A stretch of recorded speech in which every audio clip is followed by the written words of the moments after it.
आज सकाळी उठायला उशीरच झाला, 7 वाजून गेले. किचन असं आवरून ठेवलं ना रात्री की खूप भारी वाटतं.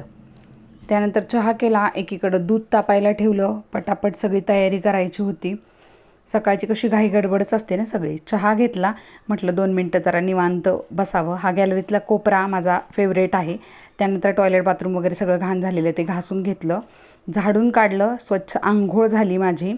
त्यानंतर बाहेरचं थोडंसं क्लीन केलं. मला जमत नाही रोज रोज रांगोळी काढायला, पण जेव्हा कधी जमेल त्यावेळेस मग मी आवडीने करते. छोटीशी का होईना, येत नाही मला रांगोळी काढता, पण छाप आहेत माझ्याकडे, तर ते छाप वापरून मी रांगोळी काढते. आधी सगळं बाहेरचं व्यवस्थित क्लीन करून घेतलं आणि मग छोटीशी रांगोळी काढली.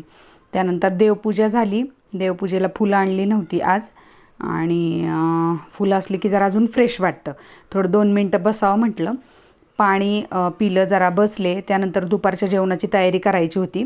एकीकडं कढी बनवायला घेतली, तेवढ्यात दीर आणि सासरे आले होते, सो त्यांना चहा ठेवला होता. सासरे माझे कोरा चहा पितात म्हणून त्यांना कोरा चहा केला आहे, आणि दिरांना दुधाचा. एकीकडे कुकर लावला.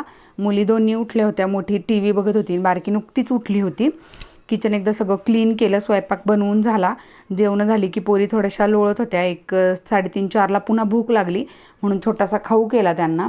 4:30-5 वाजता त्यांनी चहा दूध बिस्किट खाल्लं आणि फरमाईश केली मंचुरियनची. तर मंचुरियनची रेसिपी मी लवकरच पोस्ट करेन. माझे व्हिडिओ तुम्हाला चांगले वाटत असतील तर लाईक, शेअर, सबस्क्राईब करायला विसरू नका.